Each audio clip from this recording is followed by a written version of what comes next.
tough environment actually helps provide more affordable housing for people, right? I mean, that's the ultimate goal of moderate income housing. Is it really working? Is it really providing some additional opportunities for people to stay here rather than move somewhere else? So, but yeah, so think of it as training, but also input on something that's really important.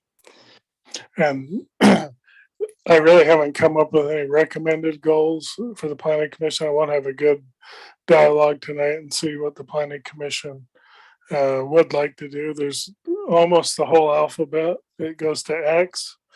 Y and Z were left out. I'm sure that's for 2023. But so I certainly can come up with recommended goals, but I would like to at least go through them and get planning commission input. And so to cut right to the chase, since we have the 2 track stations, we have to have 2 additional strategies in addition to the 4. And the state has made it very easy. They let you do letter V, G, H, or Q. Letter V is unavoidable. We have to do it. Develop and adopt stationary plans in accordance with section 10.9A 4031. What that means is that within a half mile of every track station, the city either has to adopt stationary plans, which we have, or update them. So that work will be ongoing in the next couple of years here in the city. Those have to be into the state by 2025. So Q, G, and H is create a housing and transit reinvestment zone. And I don't know a lot about that. That generally deals with the front runner lines, cities that have on front runner lines. But I do think there's a component for track stations. Amend land use regulations to allow for higher density for new moderate income residential development of commercial or mixed use zones. And the major transit investment corridors, we'll just call it the tracks line, because that's what it means. Or amend land use regulations to eliminate or reduce parking for residential development. And so which of those 3, Q, G, and H, would the planning commission feel most comfortable with recommending to the city council? You could tell me to go back and do a little more research on all of them if you want. I can tell you H and the mayor can probably validate this point, but that was not popular with the city council on reducing parking. However, it is one of the 3 that we have to choose from. So we have to come up with 6 strategies out of these 4. One of them's already given to us. One more out of this list, and then we'll go on to the other list. So, okay, so you have them like sectioned off, so we have to do it. Okay. So we have to do 2 out of these 4, but really you only have the choice of 3 because 1, they've already made the choice for you. And you said the transit investment corridors, that doesn't include major roads like 5600. No. Only where there's an actual train line. Yes. Okay. Now I could go back and do more research on that and see if it's a viable option for the city, but be mindful if it's a strategy, then we have to work towards that end to see if it's possible. Do you have any more on this Housing and Transit Reinvestment Zone Act? I mean, you said you got to give us a very quick. I don't have any more. I'd have to go back and do research and bring that back to the next meeting, but I'd be happy to do that. I think I need to know more about Q and G before I can make a decision, since H is not an option. And G, and I mean, is it different than just our normal TOD? It really wouldn't be a lot different. But so if the rest of the commission's in agreement, I will do more research on Q and G and bring that back to the next meeting, because where we already have densities in our TOD areas up to 40 to 75 units per acre, do we have to increase that, or can we establish a timeline for some of these developments to go forward? So I guess in terms of just moving this through, I would be more in favor of G, just because it shouldn't, even if it requires a tweak, it would be less than coming up with anything else at this point. Okay. That would be my vote. I'd like to know more about the Q though too, so. Yeah. Okay. But I'm with Matt, G's probably more of a viable option. Okay. And especially since we've already got a bunch of TODs either in the planning stages or going, I mean, I think that would already kind of put us a little bit ahead of the game anyway. Yeah. And quite frankly, the parking around track stations is already lower, and we have issues because of it, truthfully, because, I guess gas has to go to $9 a gallon before people start riding I don't know how expensive gas has to be. I guess maybe it needs to become more convenient. I think convenience is probably the big hindrance to riding public transportation right now. I know before COVID though, that especially the track station over by the mayor's house, it was packed all the time. Yeah. And it was hard Yeah. to find any parking. So even the one over by my house has been fairly well packed. Yeah. I used to ride the tracks to work all the time. Okay. Same way, just opposite. All right. I walked backwards though. So I'll do more research on Q, and then we'll look at doing G as a strategy to present to the city council. So Larry, on that, Yes. I would like to see it with, I think it was G coming back. You said it's within half a mile of a track station. Yes. Can we get an image of each of the track stations? Sure. Half a mile around it as part of that. I'm curious how much development there actually is available A in lot. those areas. It's massive. Yeah, and I think you already answered this. There probably isn't much chance of UTA expanding tracks further into West Jordan. Probably not in the near term.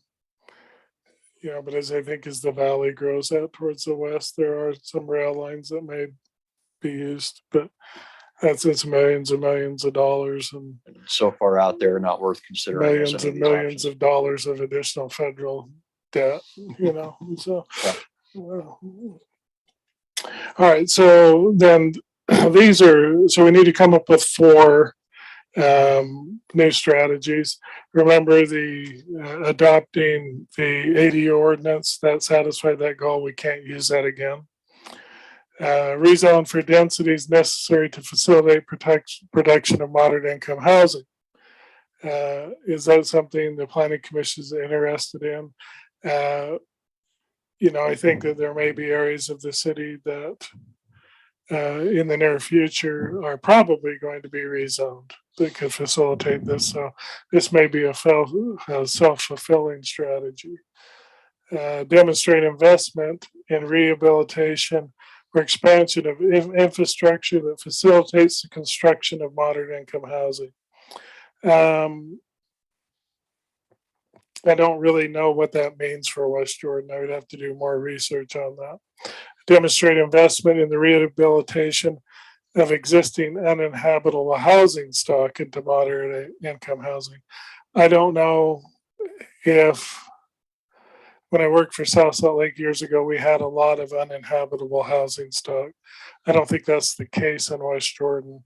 And so we have to demonstrate investment.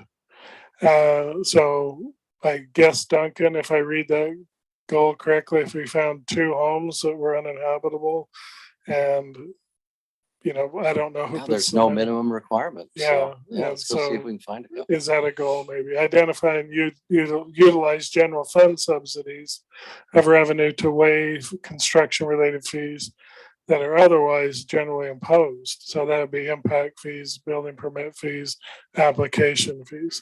Are there any of those 4 that the planning commission is in love with and would like me to. On A, the ILZ doesn't Yes. qualify here, Yes. or is it because we already used it? No, we haven't rezoned anything to other than the one Yeah, property. Copper Rim we did, but Copper Rim, but there's others. other ones that are either pending There's or probably possible. three Yeah. or four So- other properties. But my recommendation would be to put that down as a goal because I think we can do something measurable in the next few years on that.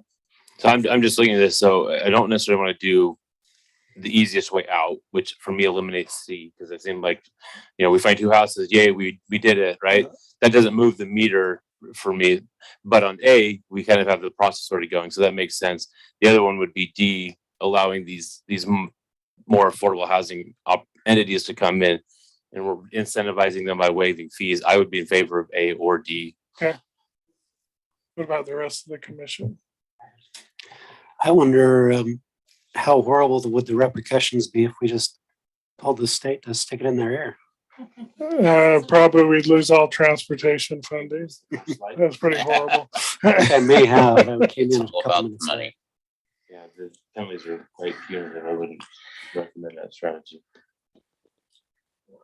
Out of A and D, I would prefer A, but I think D is definitely something we should at least strive for. Okay. I agree with that. Do we have any idea currently, have you looked into what kind of dollar amount that would look for? How it would impact the city on the general fund subsidies? I don't. I can do more research on that. So it would be just for instance, type of thing, but I can do that. I think for me, it comes down to what is the difference between, would I prefer a general fund subsidy or hiring 2 more police officers? I think I'm going to go toward the existing safety. So maybe if you approach it from that angle and show us some alternatives of how that money would be spent, that's what I'd like to say. Personally, I hate waiving fees. I don't think it's a good policy to ever get involved in, but there you go. Can we And offer a so- discount? Yeah, the discount. Yeah, so it's not waiving entirely. but- I think Amend's strategy is a good one. Let's look at the benefit versus the expense.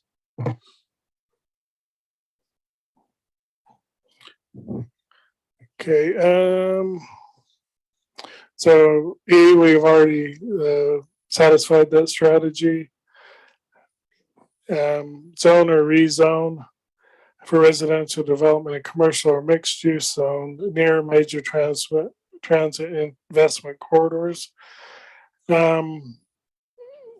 So the city really has done that, but I don't know if we get credit for it. And so I'd have to do, for instance, right across the.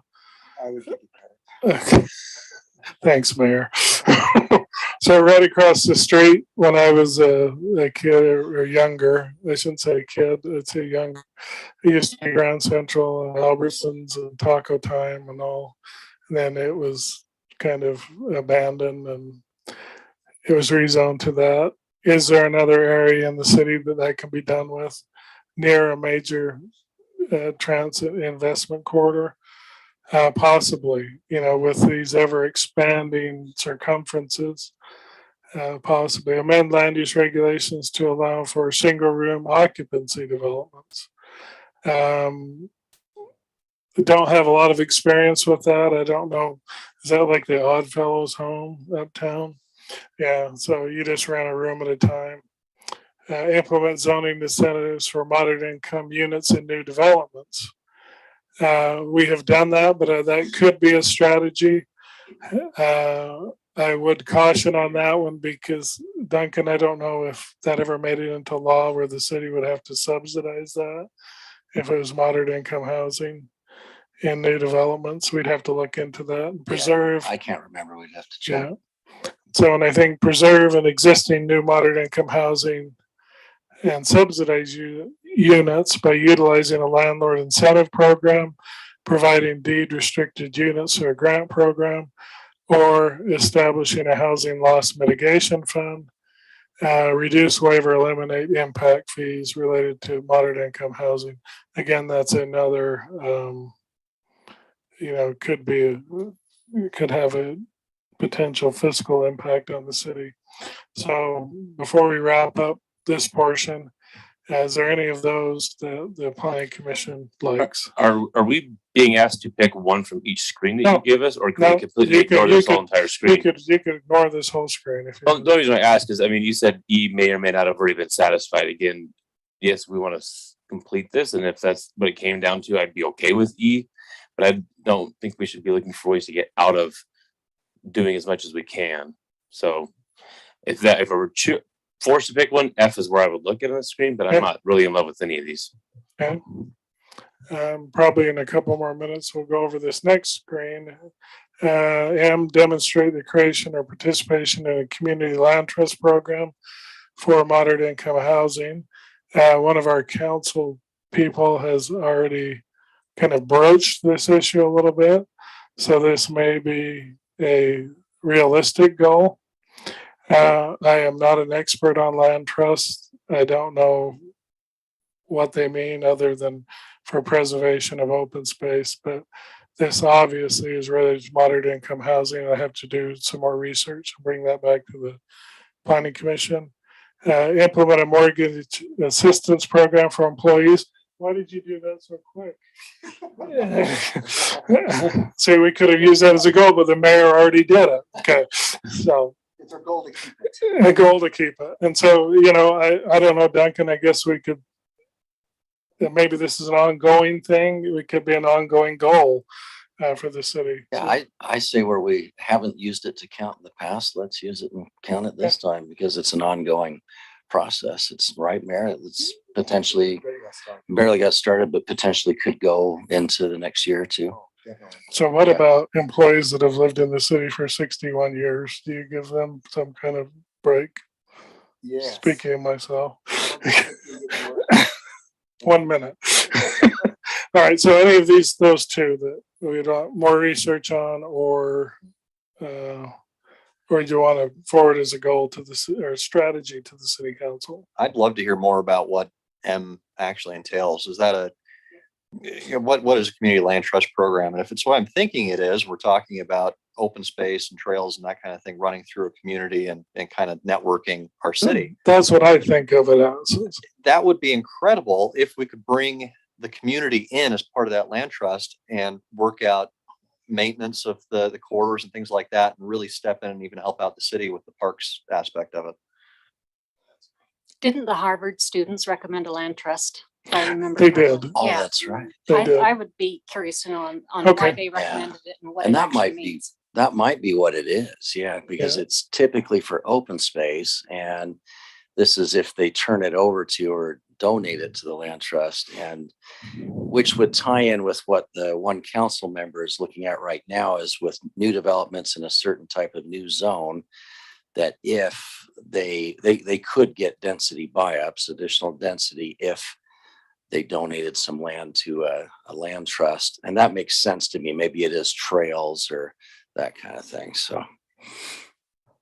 And Larry, on the prior slide, you don't have to go back to it, but that item F that was brought up, it seems to me like that one would go really hand in hand with G from the prior one, where if we're looking at these sites and we've got this half mile around the track station, we can consider where this would make sense. My question is, if the goal is to zone or rezone, do we fulfill that at least in the interim by just changing the future land use map?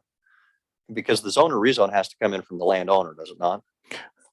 I think it's fairly specific. It has to be a rezone, not a land use map. So no, the city council at their discretion can rezone any property at any time. Okay. So may not be popular, but they can do it. Okay, Jay, I'll let you take a 3-minute break. Thank you. We'll go through the rest of these in the regular meeting, so it shouldn't take long. Thanks. Yay.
Thanks, Mayor.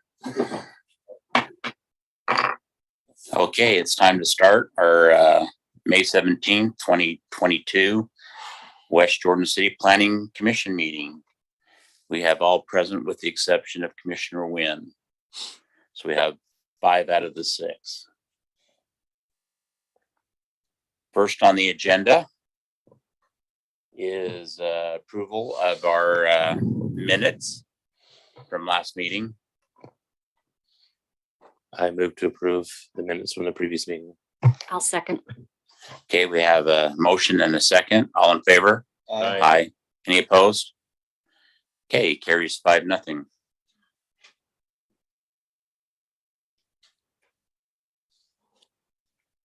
Okay, next on the agenda is item 2, and this is a public hearing with final actions that's going to with just us, Planning Commission. Sorry, I've got to read a little bit better. This is the Tattoo Inc. Utah, 9109 South Redwood Road, conditional use permit for tattoo and body engraving services, PC zone, Tattoo Inc. Utah in Ender Para. If you'd like to come up to the mic and speak, you might turn the light. Yeah, there you go. Yeah. There. Right here? Yep. Can you hear me? Yes. Okay. Ladies and gentlemen, this is my first time talking English with a lot of important people in front of me. That's why I would like to apologize about my pronunciation. I will try to do my best. This is me. I'm Ender. I'm a tattoo artist. I have been a tattoo artist for the last 10 years. But I'm sorry, Mark, where can I move my images? Okay, awesome. Thank you. Here's my family, my wife and my daughter. And our plan is to open one tattoo shop in 90 South with Redwood Road. It's going to be a small business because my wife, she sells jewelry and she's going to open a jewelry store in the front of the shop. And I'm thinking to open my tattoo shop in the back of the shop, but it isn't going to be a big tattoo shop. It's going to be a special. I don't know if you ever have been in one tattoo shop. My plan is I'm trying to do something different, something more private. I only go to open 3 stations, tattoo station, 1 for me, and I'm thinking to hire another 2 tattoo artists. Mark, could you? Okay, I have there my place. I am in the front of Redwood Road. I'm seeing I am like a 150 feet close to the Redwood Road. And the next, and this is what I do. I brought you just a tiny bit of what I like to do. I have been a canvas painting for my whole life, I think. The next, and this is what I like to do on the skin. I brought these images because I really would like to show you what is my style. Most people think, or most people say, I am a weird tattoo artist because I don't like it. My daughter always says, "You look like a lawyer. You doesn't look like a tattoo artist." But that's what I like to do. I want to do something different. I don't like to appear like a tattoo artist, like a crazy guy with a bunch of piercing in the face. That's not the sense. My sense is I have been an artist, and this is the way how I know how to make money to feed my family. I really appreciate if you support me with that project. Like I told you in the beginning, it's a family business. We work together every time. My daughter, she always go on Saturday to help my wife because she doesn't speak English yet. But the main purpose of my business is just to make art and make good job to my clients. About the impact, the potential impact, I think we won't have any impact in the community because right now we use just relative machines. They work with a motor, not with a coil, and they make any noise. They're pretty silent, tattoo machine. And the other thing is about the traffic. I think I won't get a lot of client because I'm thinking to help just 2 or 3 clients per day. I think it's not going to be a bunch of car or a bunch of clients. And I think that is all. Any questions for the applicant?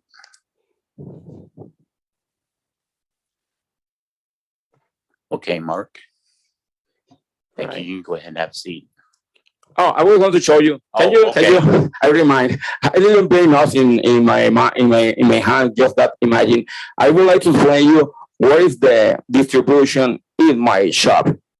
Okay, that L shape in the front. Can you hear me? Yeah. Yep. That L shape is my wife jewelry. In the front, we have the front desk in the right of the bottom of the screen. And after we have the jewelry store in the back, that piece of the red carpet is going to be my tattoo shop. If you, the other, Mark, please, the other one. Right there, you can see the 3 stations we will have.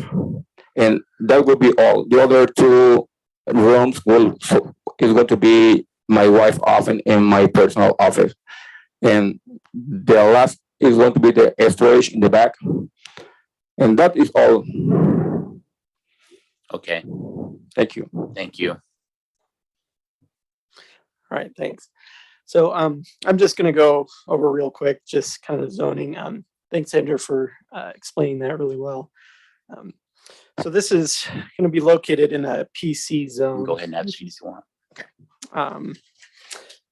So the PC zone normally doesn't allow tattoo shops under the city code, but since this is along Redwood Road, it's also subject to the Redwood Road overlay, which basically applies to any property that 1 has frontage on Redwood Road and 2 is not part of a residential subdivision or multifamily complex. So this is actually going to be West Jordan's first tattoo shop. So it's kind of new territory, but we feel this should be a pretty good fit.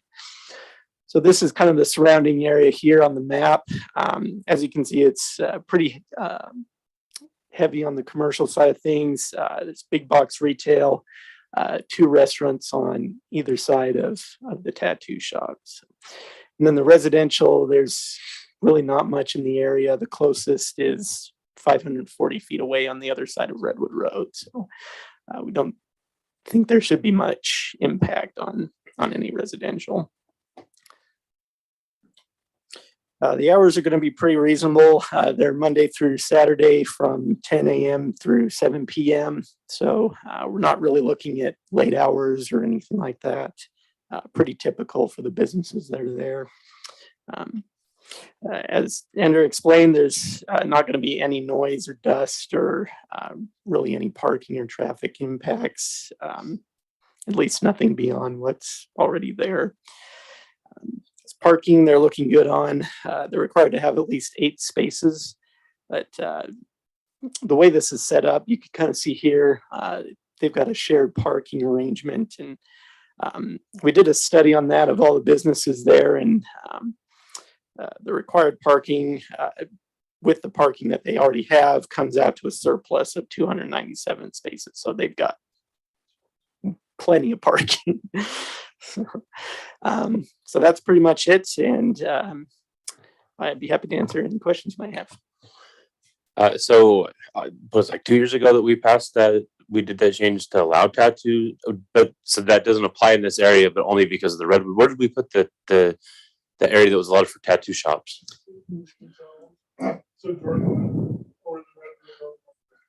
Oh, okay. That was my only question. Thank you. Any other questions for staff? This is in a strip mall, is it not? It is, yeah. Thank you.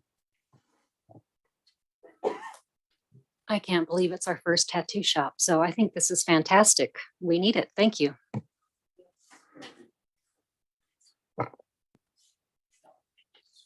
Okay, we'll go ahead and open this up for a public hearing.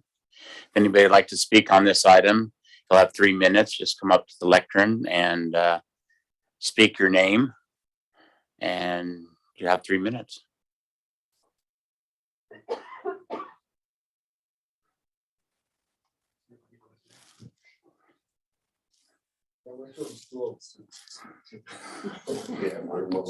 We don't have anybody online, do we? They Oh. look like they're forced to be here. But nobody's. Okay.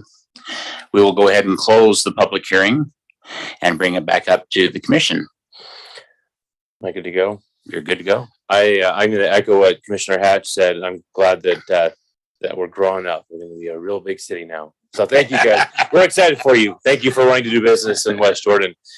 Based on the information and findings set forth in the staff report and upon the evidence and explanations received today, I move that the Planning Commission approve the conditional use permit for a tattoo and body engraving service for Tattoo Inc. Utah, located at 9109 South Redwood Road in a PC zone and a Redwood Road overlay with the conditions and requirements of approval listed on page 2 of the staff report. Commissioner Hatch. I second. We have a motion and a second. All in favor? Aye. Any opposed? Okay, it carries 5-0. Okay, next item on the agenda is Raising Cane's, 7671 South, 3800 West, preliminary site plan with administrative conditional use permit for restaurant, fast food, SC3 zone, and Chris Bick.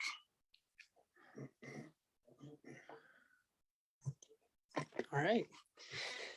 So yeah, I'm Chris Bick. I'm the civil engineer for this project. As you can see, it's located on the corner of Bangerter and 7800 South in that hatched area on the screen. Currently, this parcel belongs to Walmart, and so they're selling it to develop into this Raising Cane's project that I think will fit really well with this location. As you can see, there's a lot of other kind of out parcels there that are used for restaurants. Yeah, and there's the El Pollo Loco that's right next door, which yes, it's a chicken restaurant, but I can guarantee that it tastes it's a lot different taste than Raising Cane's. So so you do get the variety there, even though they're both chicken. We've worked very closely with the city staff with access and parking and the site layout, and making sure that our landscape is up to compliance, that the building height and overall site layout complies with the existing uses and codes. We've done traffic impact studies, we've done parking studies, queuing studies, and then also infrastructure calculations for sanitary, storm. We're actually adding more landscaping to this parking lot area. And as you can see from the aerial view right there, that part of the parking lot is not being utilized currently for parking. So Cane's can come in with very little impacts to the parking of the Walmart lot. We will be adding additional parking. If you can go to maybe one more. Yeah, so here's our site plan here. So we've got parking stalls, which meet the demands of Cane's. Also, we've got 2 order lanes, drive-through lanes with an additional bypass lane. That not only helps with getting customers through, but also in the case of like opening week or month, or some rare instances where the stacking might be a little more excessive, Canes does have a crew that will go out with tablets, take your orders, and help people get through the line without impacting the developments nearby. Canes is very, very good at employing even off-duty police officers, bringing their crews out there to help assist and make sure that they're a good neighbor with the surrounding community. Let's see, I think just want to make sure I'm touching on all the points that you guys need. But yeah, architecturally and as far as use, location, setbacks, I believe that this is consistent with what's currently developed in that area. And yeah, so just wanted to let you know that Canes is very excited to be coming to your city, and I'm here if you have any additional questions for me. I just like to comment, I appreciate the fact you've addressed the stacking. It's a good problem to have, but it can be a problem when their restaurant is so popular. But I think it's great you addressed that, and that third lane is awesome. So yeah. Anyway, just congratulations. Thanks. Yeah, and we have been working with the city and creating an even more robust queuing plan if it even comes to that as well. So. Okay, any other questions for the applicant? Okay, Mark. All right, thank you. So again, going over the zoning, this is located in an SC3 zone, which is the city's regional commercial zone. As Chris alluded to, pretty much all the surroundings is big box retail and a lot of chicken fast food restaurants, at least the two to the west. But fast food's pretty common in this area, and we think another one is appropriate for the area, and it should fit well as far as land use goes. Traffic and management. So Chris mentioned that they had done a traffic study, and what they found is they looked at two locations along the Wasatch Front, and what they found is that their peak times were mostly during lunch and dinner hours on the weekdays, and Saturdays during lunchtime. And during those times, they were expecting about 15, 20 cars. So with the 3 lanes there, we think that they can actually accommodate a lot of that on-site traffic. Each one will probably be able to accommodate, or each lane, I should say, should be able to accommodate 6 to 10 cars easily. So there's a few conditions that we added just with with this kind of intersecting with the Walmart property. Obviously, there's going to have to be some coordination there as far as access and some of the utility easements running through there. And so we've included those as conditions to just make sure those get done and finalized properly before final approvals. Hey, Mark, are we making a decision on which scenario we like better in this case? No, I do want to make that clear that this is just showing what each scenario could be. Whoever they decide to agree with access is up to them. So we don't necessarily want to paint No them influence into from a our corner. group? Okay. Yeah, because we didn't want to make sure that Unless they wanted your recommendation, but it is ultimately, as Mark described, their choice. Okay. So just kind of going over the site plan here. As Chris was saying, they've got kind of that median you can see in between the drive-through aisles where employees can take orders there. We've requested that they add kind of that, maybe a little hard to see here, but where the traffic kind of splits there on that curve. they've got a raised median there to just kind of act as a bulwark for employees. But at the same time, we've kept that open without any curbing, just to make sure employees can move in and out of there as needed to keep that safe. The other thing too is originally we were going to have a pedestrian path run right up the middle of that from the sidewalk to the building, but we've had to move that due to grading concerns. So that's why you see that pedestrian access there on the southeast corner. So with the turning radiuses, it was a little difficult to try and make that as visible as possible as pedestrians are coming in and out, because there's kind of a blind corner there. But to mitigate that, they've added some fencing there, some signage, and have moved that as far as they possibly can to provide as much visibility as they can from cars. Are you moving out. anticipating a lot of foot traffic coming in off of 78th just to cut in there? Not a lot, but it does happen from time to time.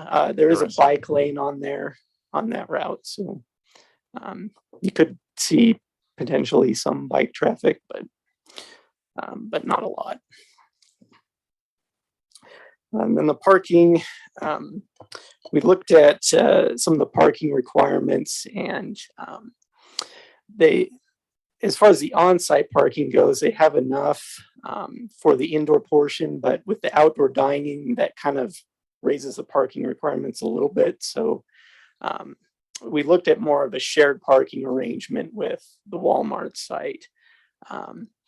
But even with that, they will need a little bit of administrative relief for the parking, but it's only about 4 parking stalls. So with Walmart's parking lot, as you can imagine, it's pretty large. And so just based on their needs and kind of the patterns we've seen, 4 spaces probably shouldn't make much of a difference. So with that, that's pretty much it. And I'd be happy to answer any questions you have. Any questions for staff? Oh, that was unusual. You didn't talk about the landscaping plan at all. Can we just go over that really quick? Yeah. So the landscaping plan, this was one of the plans that the DRC looked at earlier. So they looked at the architecture, the landscaping plan. One of the comments they had was, at least the plan at the time, was showing quite a little bit more sod lawn area than they would have liked to see, and which was exceeding the city's codes requirements. So they've changed that and modified that down to keep that in line with the city ordinances. So you can see here now they have quite a bit of xeriscaping and some good water conserving plants there.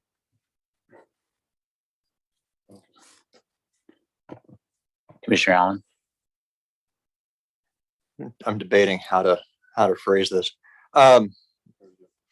Maybe I'll start with a non-substantive comment. A lot of the kids in and around the area, high school kids, refer to this as a chicken run, where they'll go through here and buy parts of their chicken from each of the different chicken restaurants and taste it. So I'm sure they'll love to have an extra. Yeah, it'll be fun. So I think the question I have, and I'll be clear, it looks like everything meets code. So from that perspective, it's not really an issue that I'm seeing. I do have concern about potential negative impacts to the business next door, especially if the access is coming through there, as well as potentially the signage in front of that business saying, we'll go to this other business instead, or here's how to get to the other one. I don't know if we can balance that or just have that as we work through the site plan and that kind of stuff on an administrative level, just keep that in mind. That's about the only thing I can really say with it. We didn't really talk about the signage. I mean, we can see that on the proposed plan there. Can you go back to that slide and just talk what the sign plan is there? They haven't really submitted a sign plan. No, the most we've gotten is just the monument sign on 78th, and then the existing pylon sign that's going to be moved. But beyond that, we haven't gotten a plan for directional signs.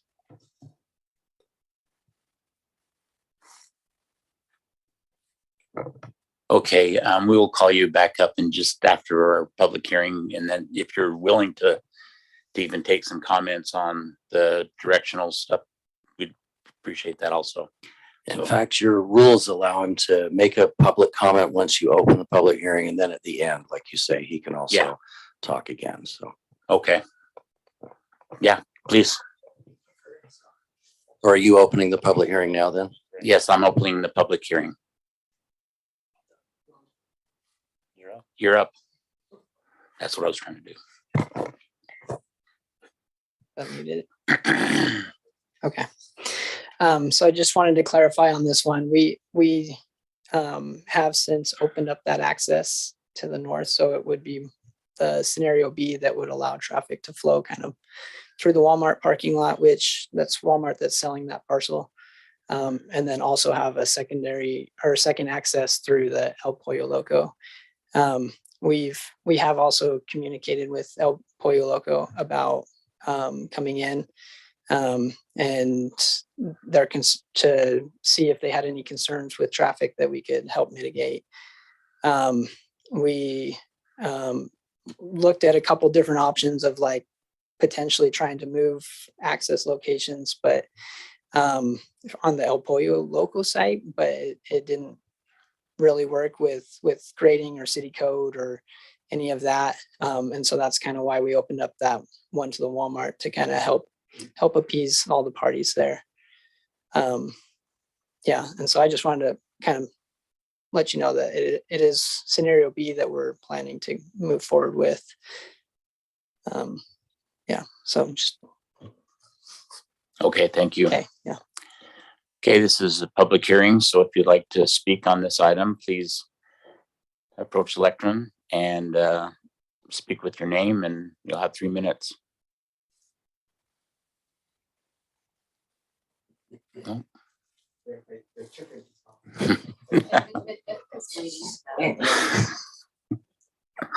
Okay, we'll go ahead and close the public hearing and bring it back up to the commission for a comment and or motion. Do we have the motion available on the slides?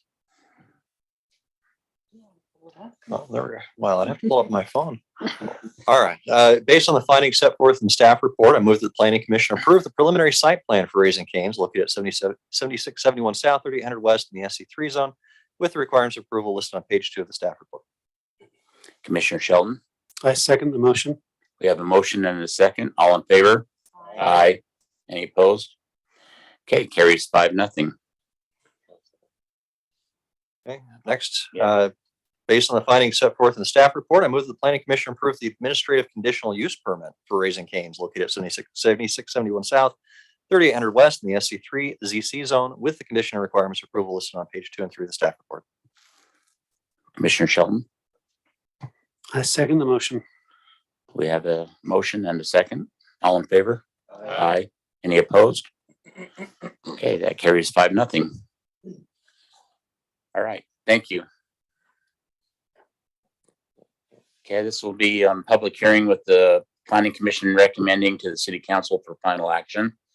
Item 4, the villa at Stone Creek, 4977 West, 7800 South, future land use map amendment for approximately 30 acres from professional office, medium density residential, neighborhood commercial, and parks and open land designation to medium density residential and neighborhood commercial, and amend Stone Creek Master Development Plan, PC zone. Peterson Development, Ryan Peterson. Oh, okay. You don't look like Ryan, but push the button. On the right, yeah. That button. Okay, there we go. I'm Kaylin Nichols and I'm representing Peterson today. I am not Ryan. So just to give a little bit of the history on this parcel, it's part of the Stone Creek Master Plan community, the 285 acres. It's between 4800 West, 5600 West, and 7800 South, 8200 South. The property, as you said, we're discussing tonight is 30 acres, and it's the last large parcel in this community to be developed. And we've been working on this for a very long time. So we're excited to see what the possibilities are here and get this moving. In 2000, Albertsons purchased the parcel. If you can see it right in the middle, the large parcel, 6.27 acres. And that was supposed to be the major anchor of this neighborhood commercial center. And then they pulled out of Utah. So we were kind of stuck with a commercial center without an anchor. And as many of you probably know, that doesn't fare well for the other tenants who might come. So we've just kind of sat on this property to see what was going to happen with it. And just recently, Petersons were able to buy back that parcel from Albertsons, which gives hope to this parcel again. And that's why we're here before you today.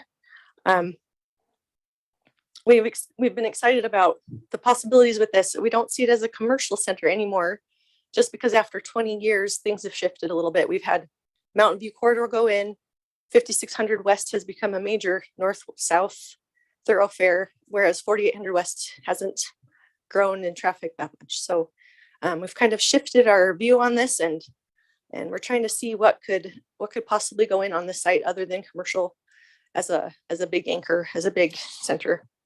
And as West Jordan's general plan calls for, commercial development should go around nodes, around major arterials and interchanges, freeway interchanges, like Mountain View Corridor, 5600 West, 7800 South, that node, and especially the future node at 90th South and 56 West with the freeway interchange there too. So we've got some major centers going on that are not very far from this center that will pull commercial away from here.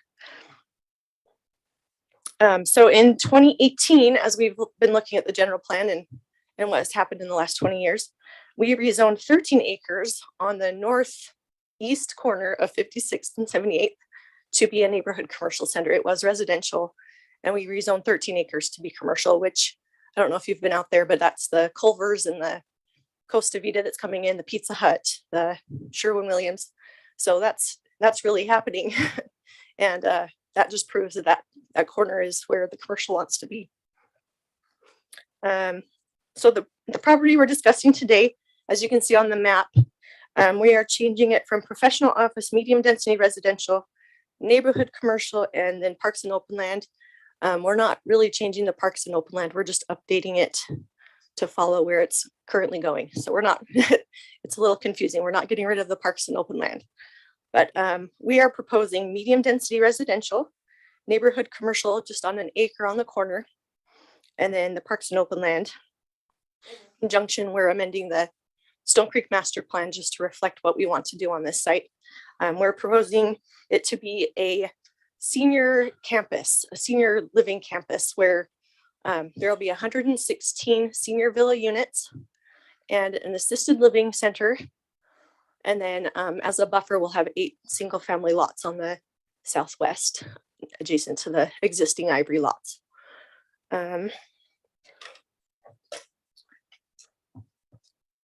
So the change is approximately 16 acres from neighborhood commercial to medium density.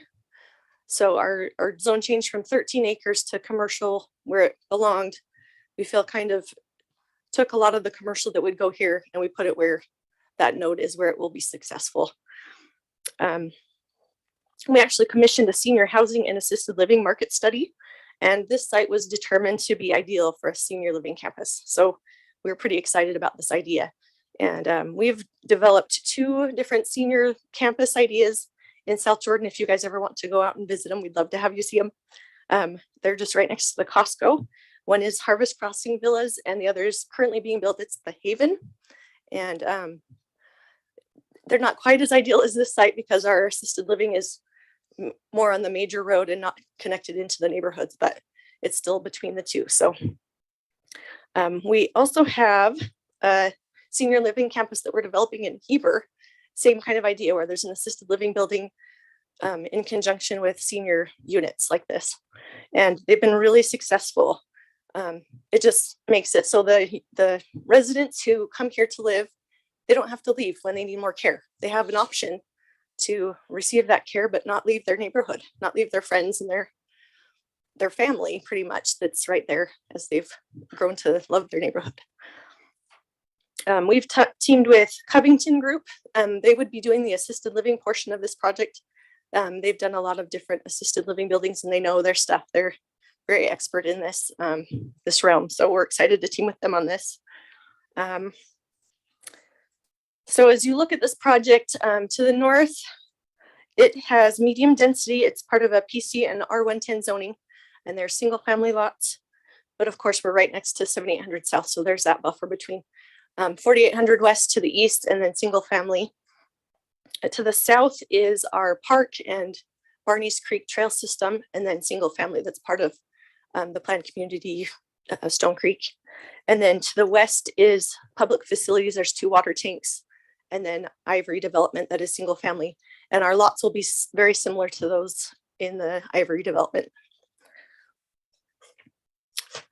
And we're excited for this because the intent of Stone Creek was to give a range of housing to provide for a whole, so you can live your whole life in this area, in this community, whether it be a starter home or an apartment you start in. And it would be great for a lot of the residents that I've talked to. They've looked for places for their, either themselves or their aging parents to come and be part of the community. And we feel like this is a perfect addition to Stone Creek. Next thing, phasing. There you go, thank you. Phasing, we have phase 1 would be 56 units in the clubhouse. And this is mostly important because when we discussed water with the city, that is what was allotted for current development.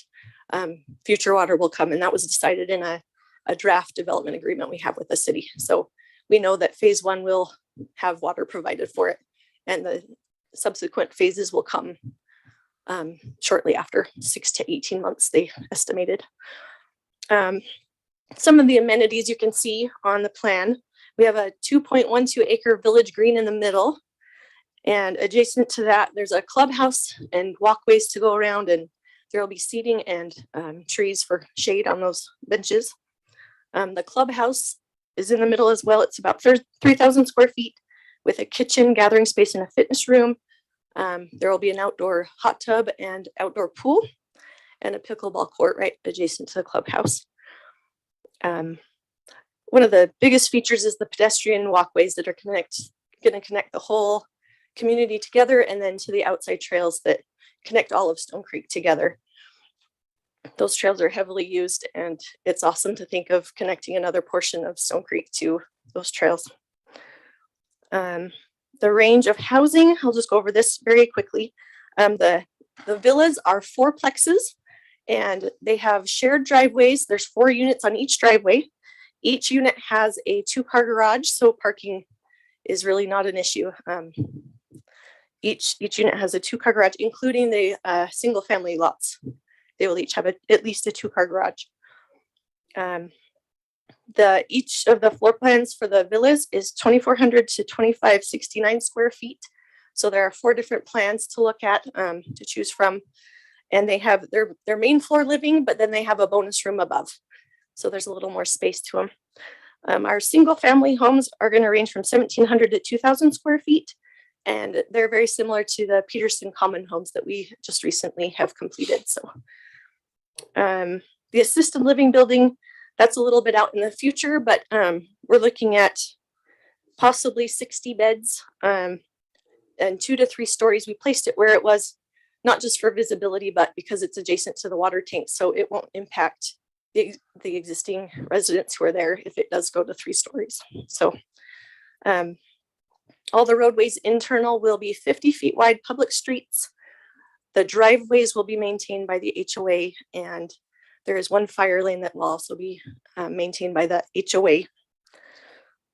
Fencing, I'm not sure if Ray has a fencing, but there'll be walls along 7800 South, 4800 West, and then a wrought iron fence along Hayden Peak Drive, just so that we can maintain the visual connection to the trail system and the awesome antelope that run through that trail system, so that the seniors can enjoy that. There will be vinyl fencing along the lots, the single family lots. And I know there's 1 or 2 of the homes of Ivory that are still not fenced. So we will fence those to make sure that they're private.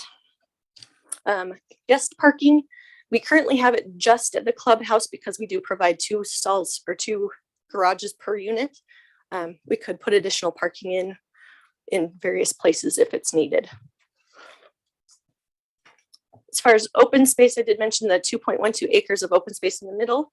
Overall, we've got 9.3 acres of open space throughout the whole site. So we're at 34% of open space, and that open space will be maintained by the HOA. So the seniors don't have to worry about that.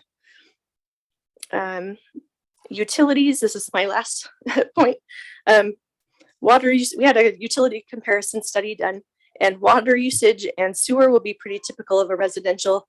It will increase over the current use, but typical of residential development. I mentioned that we will have water for phase 1 available, and we will just be waiting on the rest of the phases for water per the city allowing it. So storm drain impacts are not anticipated to vary between the 2 uses, the current and the proposed. And traffic, and this is a great one, traffic will decrease by 12 to 25% from the current land use to the proposed. And that's a great thing for the residents in this area to know that this isn't going to cause more traffic issues. And finally, fire protection and required fire flows are anticipated to decrease with the proposed land use. So, thank you for your time. You have a couple questions for you. Thank you. I have a question on the traffic. How you said it will reduce traffic. Could you explain that? Yeah, in our study, so the commercial actually drives a lot more traffic than residential, and when you put assisted living and seniors, it decreases it even more. So when they say decreases by 12 to 25% of the current land use. Oh, okay. I'm with you now. Gotcha. Yeah. Okay. My second question, will the single family home lots be included in the HOA as well? No, they will be separate. They won't have to pay into the HOA. They will just have their own yards to maintain. Okay, thank you. Yes. Commissioner Sheldon? Yeah, I wanted to ask about the parking, guest parking in this area. Will there be any street parking allowed within the HOA? It will be allowed just per city ordinance. So during the winter, it won't be allowed when there's snow. But as per guests, I know that assisted living and seniors have a lot of visitors. And so if it is needed, we can add additional parking if they see. The driveways are deep enough. They are 20 feet in the shared driveway. So they're 2-car garages, and then they have 20 feet off of that for parking if their guests can park there. But that will definitely be temporary. Would that allow for 2 guests, perhaps? Yeah. Like if they had 2 cars in the garage? Yeah. Then it would allow 2 cars outside of the garage? Mm-hmm. Okay. It would require careful backing out if both houses have guests at the same time, but yeah, they can park. Yeah, my thought was, yeah, seniors may have a lot of children that want to come visit. What if they have a big gathering? So a little bit, just small concern for how much parking might be available to a senior who lives in this place. Yeah, that's a great point. And yeah, we can definitely add some more parking along the open spaces. And like I said, the 2-car garage plus 2 parking stalls, the parking is temporary in the driveways though. So it'll be, for parties and visitors, but not for 3 cars to stay there. Any other questions? Oh, Commissioner Allen? Thank you. So I'm really looking forward to Hayden Peak Drive getting finished. If you can do that within the next 6 years, that would be great. So I can actually use it with my youngest. But all of that said, if everything's successful, I'm looking forward to that. I think the solution is good. I think it's a good balance with the neighboring areas here, as well as a little bit north on 4800 South. There's a lot that I like about this. I've got a handful of questions. So on your landscaping plan, I'm seeing a lot of green on this. Is there a balance with Xeriscape that would be eventually put in? Yes, a lot of it will not be grass. Okay. It's just showing general open space right now. Thank you. Your access to 7800 South, has that already been approved by UDOT, or is that you have a guarantee? That is the curb cut is actually already installed. It was dedicated when they were going to put in the Albertsons. And so we've shown it there. We've actually discussed maybe making it a smaller access just to the assisted living and then connecting through and cutting out that access to the community just to quiet it down. That's in discussion. So. Okay. Last question I have is the phase 4. Is that a commercial? Yes, it could be an office or a retail building. We don't know exactly what we would love for it to be a supportive service for the seniors. We would love it to be an office or an eye doctor or a physical therapist or something like that to support them. Yeah, and I think it would be nice. Certainly that the areas can be much quieter than it would be with commercial in this particular area. And you made a statement that I absolutely agree with. The commercial hub for this area is a little bit further to the west, just prior to Mountain View. We really need to concentrate on commercial hubs further to the west in order to continue supporting that community. But what happens, I'll say if, phase 4, you just can't find a tenant, very similar issue to what we have now. Is there a plan B? Plan B, with this just being preliminary, plan B currently is detention. We're not exactly sure the rate of detention, how much we need for this community. So yeah, that would probably be plan B. Okay, wonderful. Thank you very much. Any other questions? Okay, Ray. Thank you. Members of the Planning Commission, Mr. Chairman, the applicant did a great job at walking you through what's on the table tonight. Again, just to reiterate, you're not looking at rezoning the property. It's basically just updating the master development plan, and then also the amendment to the future land use map, just to make it so that's consistent with what's being proposed on the property.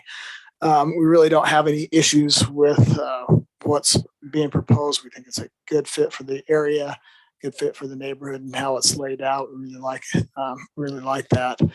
So we really don't have any issues with it. Our recommendation is for approval.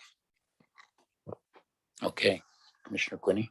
I think you answered my question, so thank you for pointing out that we're just doing a map amendment. So I was wondering where the SHO is at. So I'm assuming that will be coming down the line, that we'll put an SHO on this to make sure that we restrict it to senior housing. No, this is handled through the master development agreement. But it will be. That's my only concern, is that it will be that we can enforce it to senior housing, right? That at some point Ken can't go down there and jump in there because he really likes the new fourplex layout. Right. Okay, just making sure. Yeah, so to help, I want to make sure he doesn't live too close to my buddy Greg. To help answer that question, this is the PC zone, and of course, the PC zone allows a lot of uses, as Ray mentioned. An integral part of the master development agreement is this master development plan, so they can't vary from this plan, other than obviously changing slightly the exact layout of the streets or whatever, but it has to be consistent with this. Once it's approved by the council, it has to be consistent with this master development plan, which includes that senior housing. The master development agreement specifically lists the number of units of senior housing and of each type of housing. So those are the maximum amounts that they can put in. So it is nailed down, if that's your question. Yeah. Okay, we'll go ahead and open it up for public hearing. If you're here to speak on this item, please approach lectern, say your name, and you'll have 3 minutes to speak on it. Oh, okay. Go ahead, sir or ma'am, whoever's online. Yes, my name is Thomas Curry. I currently live on the other side of 7800 at 4959. So my backyard backs 78. So technically my backyard would be facing that property. You kind of touched a little bit on fencing. How would there be a cement wall on that side of 78, or would it be a regular white fence like how it is for my side?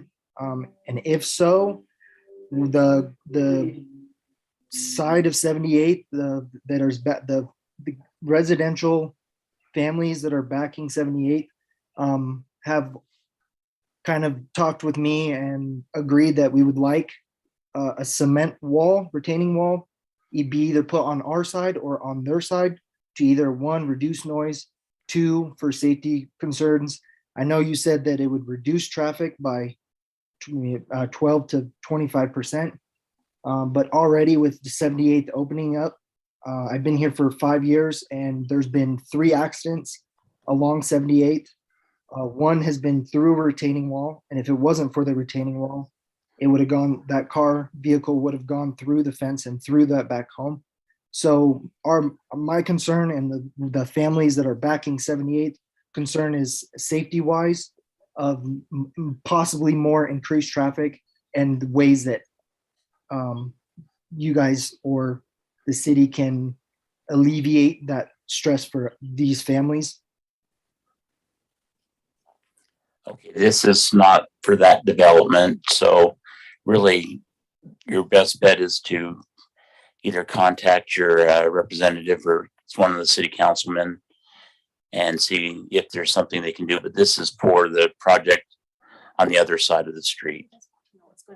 Oh, I'm sorry, but you're. We're also not responding to comments, right? Yeah, if you'll just hold on to your comment and maybe we can address it after the public hearing. Okay, another person. Okay. Go ahead. Hi. Okay, thank you. Hi, I'm Mitch Larson. I live in the townhomes right there at Princeton Park to the west of this new development. I don't have any opposition to the development itself, but my biggest concern is I live right in front of one of those stub roads that's going to be opened up, that Bayard Lane, and then I'm a little concerned about the Hayden Peak opening up as well, because I think we already see pretty high traffic speeds through the neighborhood, and I'm worried that Hayden Peak opening up is just going to increase a lot of traffic around the school and through our neighborhood as well. And so I think no opposition to the project, but I'd hope that there be some measures taken to control the speed on the roads and help minimize any issues in front of, especially around the school. So that's my comment. All right, thank you. Anybody else online? Okay, now we'll go ahead and open it up. My name is Greg Hatch. So is there going to be a sidewalk? There's not currently a sidewalk on 78th from the water tanks clear around the corner to where it actually reaches Barney's Wash. And so I'm just wondering if there's a sidewalk going in there as part of the build. And then on where it has phase 3, there's a little cutout that goes over Barney's Wash. I actually live just above the V on Vilas at Stone Creek. And I'm just wondering if it's connecting, there's any plans to connect that or what the plans are with that unique shape at the bottom part of Hayden Peak Drive. So those are my questions. So. Thank you.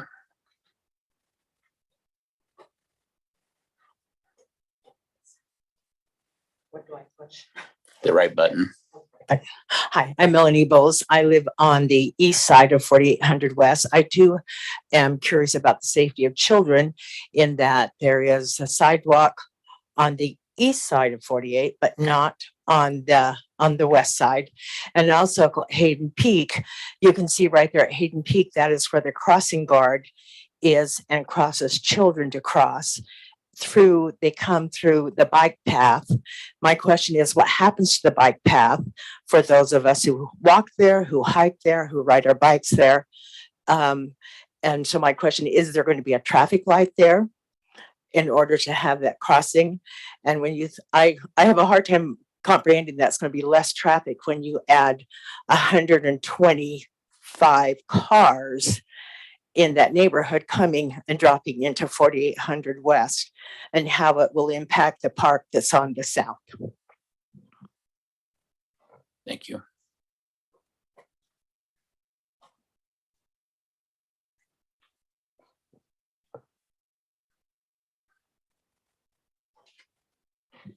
I'm Dot Seeley. I live in Princeton Park, that's just to the west. I have a hard time understanding the reduced traffic as well. We've seen that 7800 South has had to be widened numerous times. And I don't think that it's going to get smaller, especially with the traffic that's out west. Is there a provision so that we can move or allow some area so that when it comes time to widen 7800, that it will have enough room to do that and not affect the homes that are there. Also, I live in Princeton Park.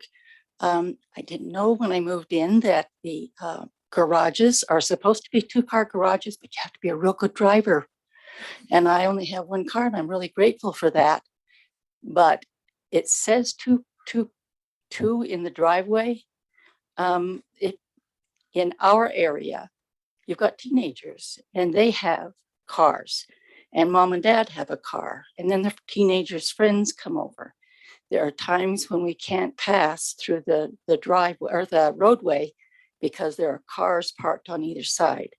And whether the city ordinance says don't park there for the winter, it never happens. There's always somebody there because there's no place else to park.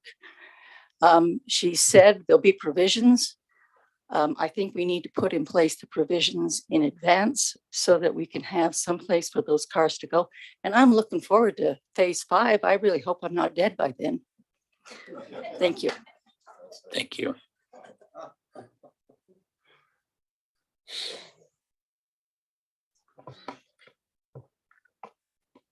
Okay, before we close the public hearing, would you like to comment on any of those?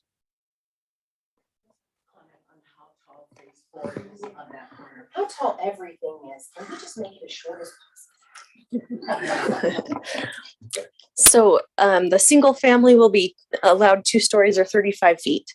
The fourplexes, like I said, they're a main floor living, but they do have a bonus room. So 2 stories, 35 feet. The phase 5, the assisted living, would be a max of 45 feet or 3 stories. And then the commercial would be 45 feet max or 2 stories. As per the question on the trail, the proposal that we've submitted, we would be finishing, instead of putting in a sidewalk on the south side of Hayden Peak Drive, we would be installing a 12-foot trail that would connect to the existing trail that the city has put in to help the kids get across. Right now, it kind of cuts across where the street is proposed. So we would be rerouting it and making it connect to the sidewalk where the kids go to school. And then on the north side of Hayden Peak Drive, that would have sidewalk, and we would be required by city to put in the sidewalk on 7800 South and 4800 West to connect it all. So yeah, that it will all be completed with sidewalks and that. As per plans right now, we don't have any requirements to put in traffic calming, but of course that's always a discussion to be had as we go through engineering, and I'm sure they will have comments on that. So that will be taken care of. Yeah, that road is really busy through Hayden. My kids go to Hayden Peak, so that road will get really busy. So traffic calming probably will be required. Other questions that I didn't. There were answer? a couple of questions if I could. We have to suspend the rules because this is still I was just going to remind her of questions that other people had. So it's still a public hearing though. There was one question, I think, regarding walls. We are putting in concrete walls along 7800 South and 4800 West as proposed. So. And the sidewalk. And she spoke about the sidewalk. Sorry. Yeah, she did say there was a sidewalk. I think you caught everything that at least I. Okay.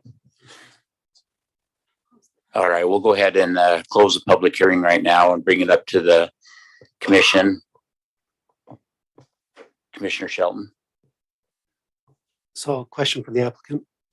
Yeah, you do remember under your rules, once you close the public hearing, you can actually ask questions of the applicant and then discuss it as a planning commission. So that's probably the stage you're in now before you discuss. All right, thank you. Yep.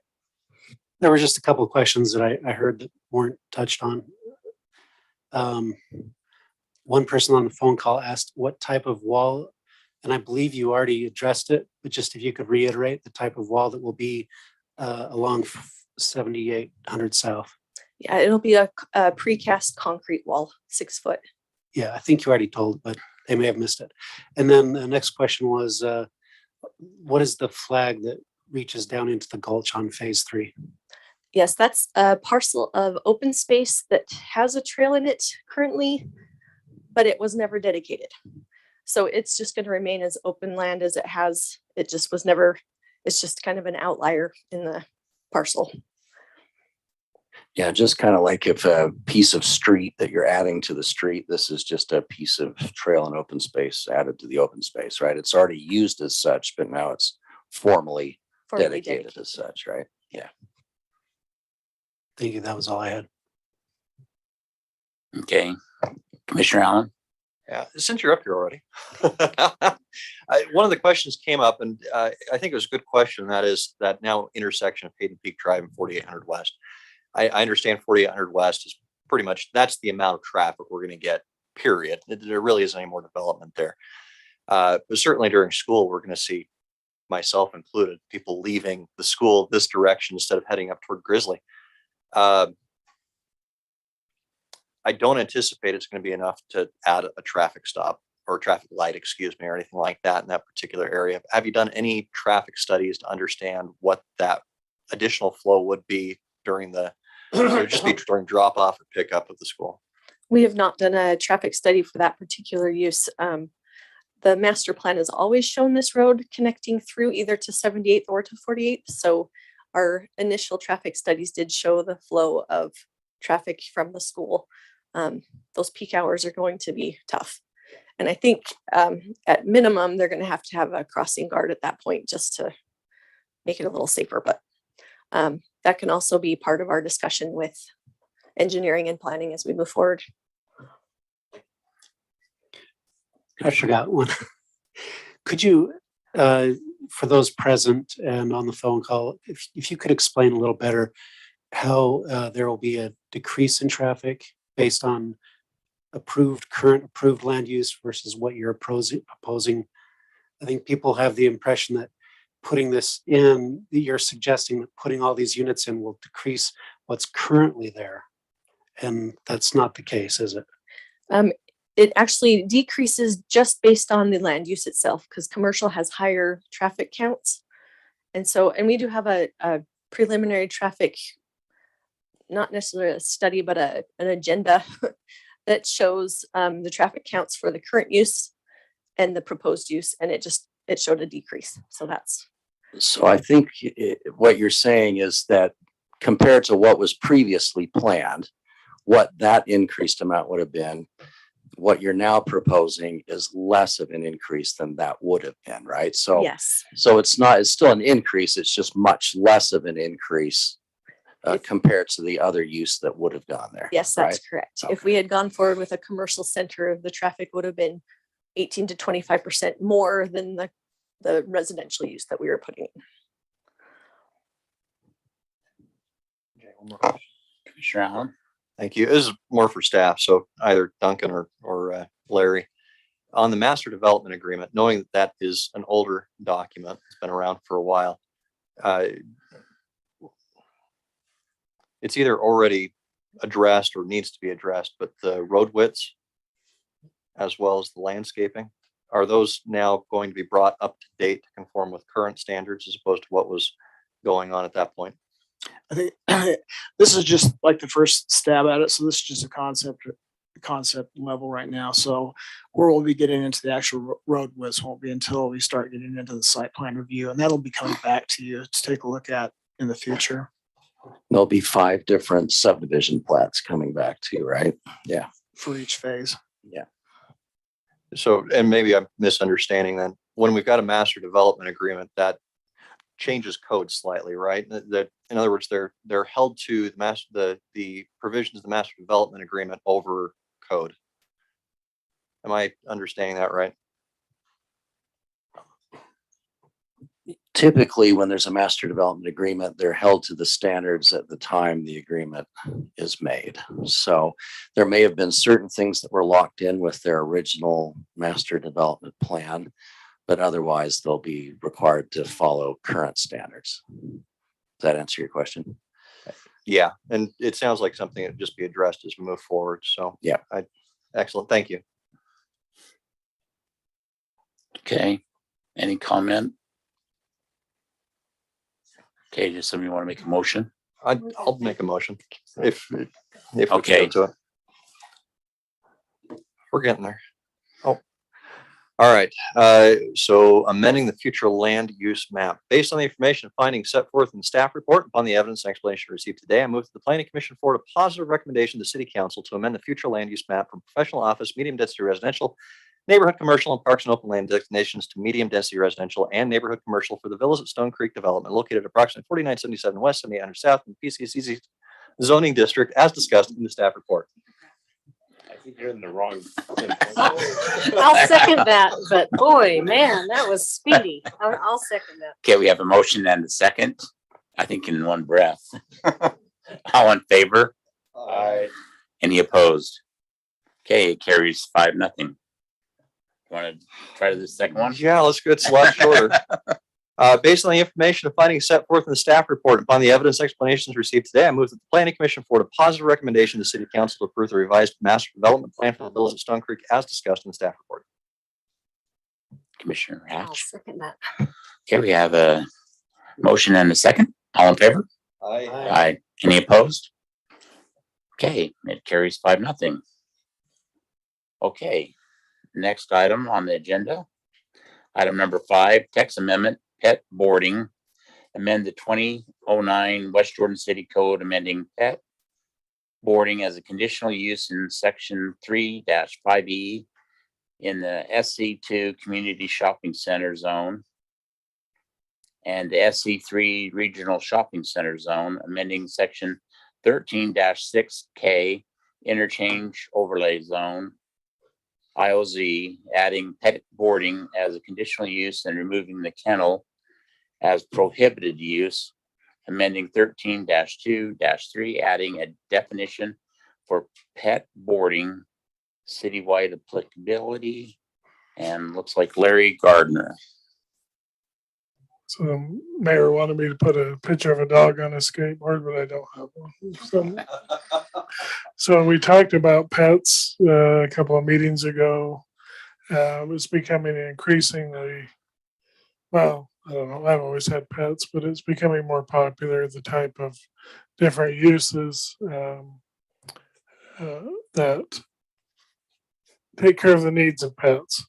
Pet boarding is different than a kennel, and as I said in the staff report, generally in the industry, kennels are associated with a veterinarian office or someone who does pet grooming. It's not overnight. It's just they shove your animal in a cage and they keep it for a few hours and then it goes home with you. So pet boarding, this is a definition that I have come up with: licensed commercial indoor outdoor facility where household pets are boarded and cared for on a temporary basis. Pets are kept in pens, not cages. Think of a pen as like a stall for a cow and not a cage for a lab rat or something like that. Okay. Outdoor recreation area equaling 25% of the footage of the building is provided, and 50% of the closed floor area of the building is used for open recreation. I've done a few of these in my career, and the most successful ones are where the pets can gather together and socialize, as they like to call it. And so the indoor, well, not cats and dogs, usually dogs, but I guess they do allow cats here also. So they're allowed to roam free, jump, run and play, be happy. And many of the more modern ones have cameras set up so you can view your animal while you're at your office or at home or wherever. So this proposal would make it a conditional use in the SC2 zone, SC3, and IOZ. The reason it's not an SC1 is that it's generally too close to residential areas, and I'm not saying there's a problem with barking, but there may be. And so we decided to keep it more in the hard commercial zones. The IOZ is the commercial in the IOZ is generally right next to busy corridors, so that shouldn't be an impact to residents. Kennel is removed as a prohibited use in the IOZ to avoid confusion, or for the fact that veterinarian is a permitted use in the IOZ, and they said that veterinarians often kennel animals for several days at a time if they need surgery and that type of thing. So I don't want try to remove those conflicts as I see them. This is actually someone that has approached the city. We've been approached a couple of times. This is a facility they just opened in Pearland, Texas, wherever that is in the great state of Tejas. I'm not sure, but I think it's around Houston. As you can see, they have the outdoor areas for the animals to recreate, and then inside in the bottom right-hand corner is the indoor area where the animals can socialize. And so staff recommends approval of this. I think this is just another one of those businesses that 20 years ago would never be imagined that is becoming increasingly popular in the world we live in. So do you have any questions for me? I have a comment. I have watched my dog on one of those cameras, just so you know. It is a thing.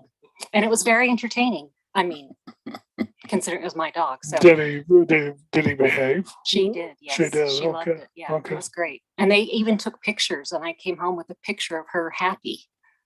It's like incredible. I think this is great. So I really appreciate you taking the initiative on this and doing this. I think we need it. Commissioner Allen. I absolutely agree with that. Two questions. What about using a manufacturing zone?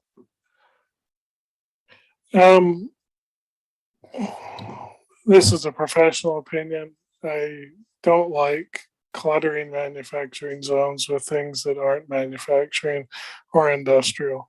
If the planning commission wants to forward that recommendation to the city council, I can support whatever you want. But I really like to keep our industrial areas so those type of uses can thrive there. And the more I know that we allow different things in manufacturing, dance studios and churches, and I don't like that, but that was before my time. So okay, good explanation. Could you go back a slide to the definition? So more of a question. Good practice in my mind is typically when you have a word or something you're trying to define to try to keep that word out of the definition. In this case, boarding. Is there something else we can refer to this as? I don't know, pet hotels, or use that same kind of term as hotel. The reason I say that is boarding is also used in the definition of kennel, and I don't want to confuse the matter. I'm open. If you want to call it a pet hotel. I haven't the foggiest. I've been thinking about this since I read the package this weekend. I don't know When what Kelvin else questioned the grammar, he had a solution. So you got to come with a solution, or you can't have a comment. So I will think of synonymous terms and take that forward. What do we call hotels in the code? Are they hotels? There's hotels and motels. Yeah. What if we call it a pet hotel? How about a pet social luxury club facility or something like that, right? Or you could just change the word in the definition. So instead of saying boarded and cared for, it could be housed and cared for. And then also change that in their kennel to housed. Sure. Because kennel, the definition of kennel has board in it. So that was my primary concern. I like that. Let's do that. All right. I know, I'm picky. No problem. We'll change. I hope you wrote that down, Duncan. Okay. That's why we have lawyers.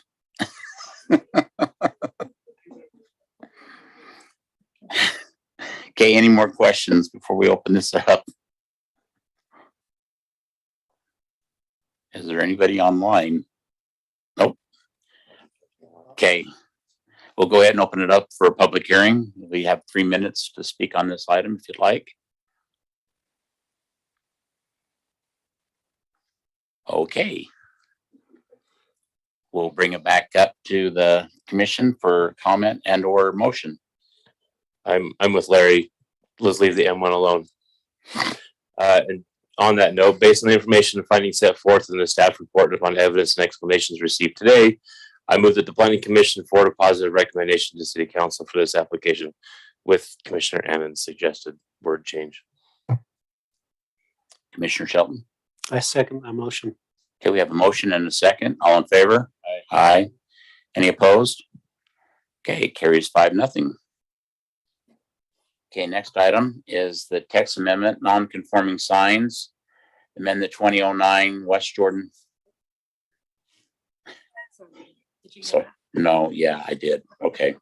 Now I'm off my place. All right. Amend the 2009 West Jordan City Code section 12-4-5, material enhancement, adding language that legal non-conforming signs can be relocated and reconstructed as a result of public action only if the relocated, reconstructed sign meets all the provisions of section 12-4-5 of the West Jordan City Code. And it looks like, Larry, you've got this one. Yes. So a legal non-conforming use or a sign is something that existed under a zoning ordinance prior, and a zoning ordinance is changed that may have eliminated that use or that type of sign under the current code. So it says legal non-conforming signs that are required to be removed for roadway widening or replacement may be replaced pursuant to 12-4-6. Otherwise, if it's not subject to a road widening, then it still is legal non-conforming, has to be replaced if they want to take it down. Now, currently, the Department of Transportation is and in the process of actually property acquisition for the widening of 90 South. I think this phase is from the Jordan River to Redwood Road. And in full disclosure, there are several businesses along Redwood Road. In fact, the tattoo parlor shop business. Why do I call them tattoo parlors? I don't know. Tattoo business is in that planned community zone.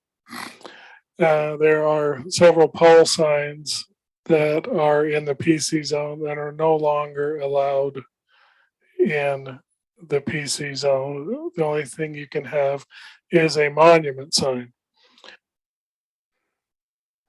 Why did I push that one? And so what this ordinance would do is, and this was taken to the land use subcommittee, and they were generally supportive of it if the non-conforming sign that would be rebuilt or relocated is enhanced with architectural features. And that's what A through G says. It can't be any bigger than it is now, can't be any taller, but it has to have architectural features that improve the appearance of the sign. And those architectural features have to be approved by both the design review committee and the planning commission. Now, because the signs are non-conforming, oftentimes this is the opportunity to get rid of things that you do not want in your city any longer. By the property being zoned PC, and sometime in the past, pole signs being taken out of the planned community zone, it tells me in the past either a planning commission or city council did not want pole signs in the planned community zone. So there's nothing wrong with the opinion of the planning commission that you want to get rid of pole signs. And so you would not pass this ordinance. UDOT would do their taking of property, compensate the property owners for the signs, and then they would have to build monument signs. Now, some of these signs are fairly large and they advertise businesses that are at the rear of the property. As you noticed along 90th South, it has been walled by businesses. Many of the businesses are behind other businesses. And so these pole signs are a more effective way of advertising than monument signs. Most of the property owners are not happy that they cannot continue the use of their pole sign. But in full disclosure, that is the option of the planning commission not to pass this ordinance. And when the signs are removed, they have to be erected with something that is allowed in the PC zone. If you choose to pass this, then the roadway widening portion of this would not only apply in the PC zone, it would apply anywhere in the city where roads are widened. They could replace the sign, a non-conforming sign.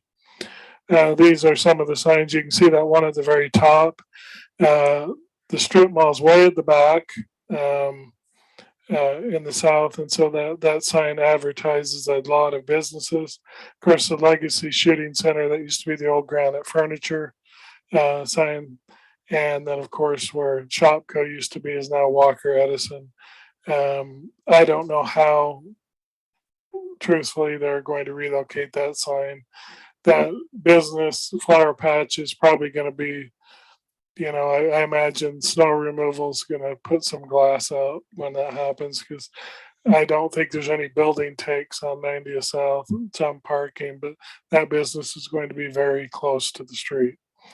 So, staff, my professional opinion is that I would recommend approval to the city council for adoption of this ordinance. Do you have any questions for me, or do you want to see any other slides? So, You have more slides? Just curious. that's no dogs on skateboards. I don't. Okay. Yeah, that's tough. Any questions? Okay, we'll open this up for public hearing. Okay. Oh, I've got a question. Sorry. Just on the pole sign versus monument sign. Is there a height limitation on the monument sign? It's 6 feet. Oh, okay. So they couldn't do a monument that's got a bunch of. No, okay. 6 feet. All right. Thanks. Okay, now we'll open. Sorry. So I'm confused. So the shooting center, that's a new, that they just replaced Granite Furniture. That's a new sign, is that correct? They refaced it. They refaced it. Yes. And did they have to get approval to reface Yeah, it? we have a permit that's called a sign, something, you change the face of the sign. So at that point, we could have denied that No. permit? No, because they can continue to use a non-conforming sign, but they just can't remove it. So, Thank you. Yeah, changing the wording doesn't really change the sign. It's still the same sign. Kind of like when you put a new blade on an axe or a new handle on an axe, it's still the same axe, even if you replace each 2 or 3 times.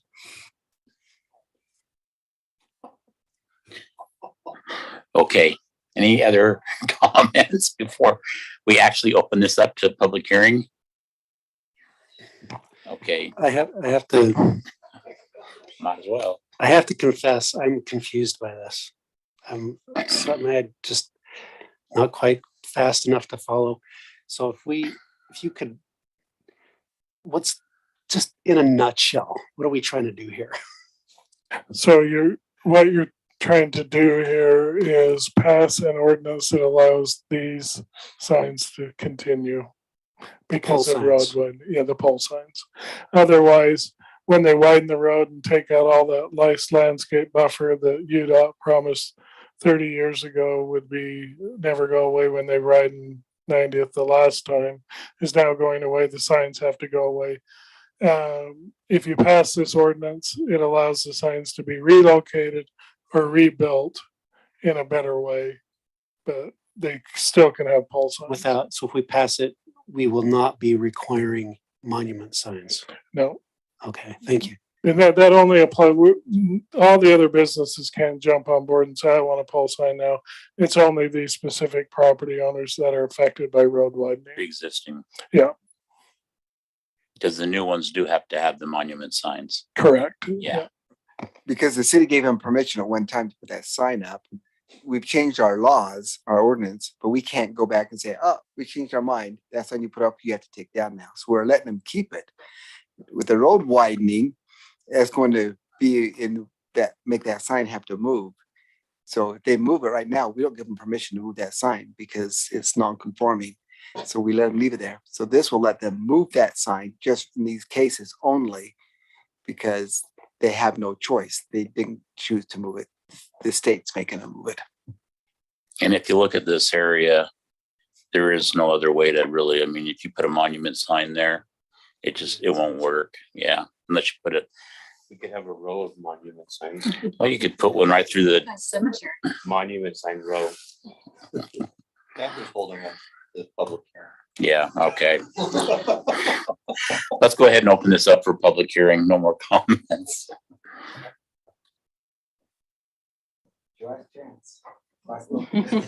Last public hearing. Nobody's even listening on. Okay. We will go ahead and close the public hearing and bring it back up to the commission for motion.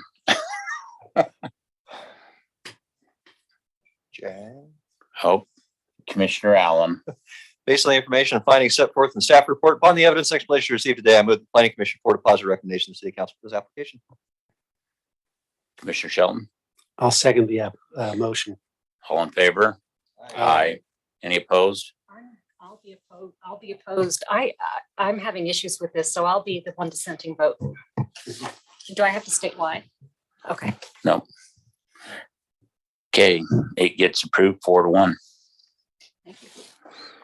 All right, last item on the agenda, moderate income housing goals. And we kind of went over this in the pre-meeting. And so we're going to discuss, or do we need to really discuss this anymore? Yeah, because I've got to go through O through X, but I'll be quick. Okay. And remember, we've come up with 3 potential strategies. We just need one more. O is basically you apply for an entity that applies for state or federal funds or tax incentives to build moderate income housing. So that would be a housing corporation, something like that. The same way we constructed the senior centers in West Jordan. Is that a strategy you want to forward to the city council, or is a strategy you want me to do more research to see what the realistic? Generally, these aren't realistic unless the municipality has property they're willing to donate. Okay. I'm seeing a lot of heads going this way. No. So, all right. You and member Q and whatever were taken out because they were in transit, or develop a moderate income housing projects for residents who are disabled or 55 years or older. Create or allow for reduced regulations related to multifamily dwellings, compatible in scale and forward to detached single-family residential dwellings, and located in walkable communities within residential and mixed-use zones. Actually, that project we saw tonight would have been perfect. Okay, demonstrate implementation of any other strategy to address housing needs of residents of the municipality who are in the moderate income area. And so that's really carte blanche. You can come up with any of your own goals that you believe that the city residents would benefit from. So any of those 3 that you want me to do more work on, or if Maybe you. Okay. I just like to know. And what? X. And X. Okay. Go ahead. Sorry. I'm just thinking definitely senior housing is a thing we definitely need in our city. I mean, not just because I fit that mold, but I fit it. I feel it too. So I'll Duncan and I'll discuss the possibility of this development we're discussing, maybe meeting the goal of that. I don't know. The issue probably is going to be price point on what they're selling And for. when you do your research, if you would kind of include some of the price points, Yeah. I would be very curious on some of that stuff because, as we all know, the dollar amount makes a big difference on the decision making. So And then X, is there anything that the planning commission can think of that, any programs or plans that, and if you do, email them to me. I'm not saying you have to come up with it tonight at 7:30. You've gone through all these slides. There's no motion required. I'll bring this back to you at the next meeting and hopefully to forward. There's some questions. I have still. questions. Uh-huh. Sorry. So isn't a lot of this developer directed? Like we can want this, but if a developer doesn't want to come into West Jordan, do we get credit if we want it and we set it as a strategy? I think if you do it as a strategy and you come up with those timeframes and maybe the strategy needs to be adjusted. If you come up with something that the state agrees with, then yes. And I realize that, I hear all the time that people in the community want Disneyland and they want Costco, and cities don't build things like that. Cities don't build things like that. Developers do. But I think if you have a strategy and achievable goals, that the state will accept that, because it's going to take some kind of incentive for them to do that. Now, whether it's the incentive of waiving fees or density increases, those type of things, that really piques the interest of developers when they can see an increased profit for what they're doing. So Yeah, my big concern with that, I sorry. have one more to go. Sorry. Statewide applicability, is that correct? So even like, cities of the first class. so would Alpine be considered No. a city? So what is a city? of the first 100,000 class? or more is 100,000 or first more. class. We have a little bit more requirements than some of the other classes. Yeah, I of think cities, right? Alpine and those cities Kaysville? aren't off the hook. Kaysville? No. No. Yeah, no, they still have to submit goals. I mean, 'cause some of these would be really difficult to fulfill in some of those cities. So I guess that makes I sense. did like small towns like Marysville, the places like that don't have to do it because most of those don't even have staff at all. They would be. Thank you. I think that was wasn't that solved with the Civil War? Commissioner Shelton, did you have a question? Yes. Back to V. I was thinking about the train station on 4800 West and Old Bingham Highway, and discussing a half-mile radius around that train station. That certainly would impact South Jordan as well. Does South Jordan share in that responsibility? Yes, because under the law, we are required with neighboring municipalities that we share a common half-mile radius with, to coordinate with them and meet with them on how we are going to develop those stationary plans. So it would be South Jordan and Midvale, the Gardner Station one. And now you look at the station you brought up, it's a good point. You think it's surrounded by single family housing. What are you going to do? Well, it doesn't mean you have to change the land use or do any type of land use, but there's no reason you can't plan for better access, better walkability to these track stations from these neighborhoods. So you can plan things like that. It doesn't mean you wipe out neighborhoods or whatever. It just means that you can improve ways for people to get to the track station. That would probably be the only thing that would come out of a plan like that. What you could do out there, especially. One other question was, we discussed there's some things happening in the city already that may fulfill these requirements. So I'd like to see in our next meeting, what are we currently doing that could potentially fulfill these requirements without having to drastically alter the forward motion of our city? That's a really good thought, because as I thought about this one, especially the stationary plans, I think of the Gardner Village track station. And I know our real property administrator, Dave Clements, worked really hard to get all of the accesses through UTA, UDOT, I don't know, other lands to connect a trail from that track station to the Jordan River trail system. and which was just cool, right? I mean, that was an awesome improvement. And I think that's in line with what Larry was just talking about. We weren't thinking in terms of doing that as part of a stationary plan, but in effect, that's what it was, right? And why shouldn't we get credit for that is what it keeps coming back to. So, yeah. Okay. I think we've beat this horse to death. Unless you have another comment. Yeah, I move to adjourn. Okay, we have a motion. Do we have a second? Absolutely. All right. We are adjourned. Thank you.